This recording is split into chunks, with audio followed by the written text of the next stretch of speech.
సంగారెడ్డి జిల్లా కేంద్రంలో మాజీ ఎమ్మెల్యే జగ్గారెడ్డి జన్మదిన వేడుకలు కాంగ్రెస్ నాయకుల ఆధ్వర్యంలో ఘనంగా నిర్వహించారు. ఈ సందర్భంగా పలువురు కేకులు కట్ చేశారు.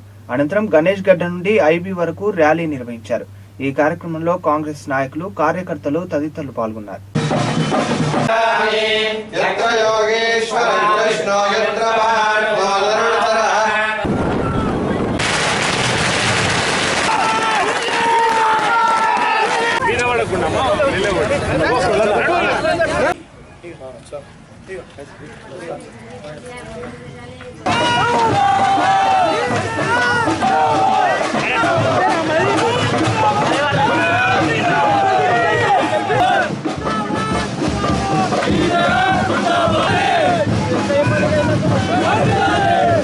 అభిమానించి అభిమానుల మధ్యలో మరి ఒక వేడుకగా ఈ పుట్టినరోజు జరుపుకునే సందర్భము కార్యకర్తలు కలిపియడము, మరి కార్యకర్తలకు నేను ఈ సందర్భంగా ప్రత్యేకంగా కృతజ్ఞత తెలియజేస్తున్నాను. మరి ఇలాంటి అభిమానాన్ని కురిపిస్తున్న నా కార్యకర్తలందరూ కూడా మరొకసారి ప్రత్యేకంగా కృతజ్ఞతలు తెలియజేస్తున్నాను.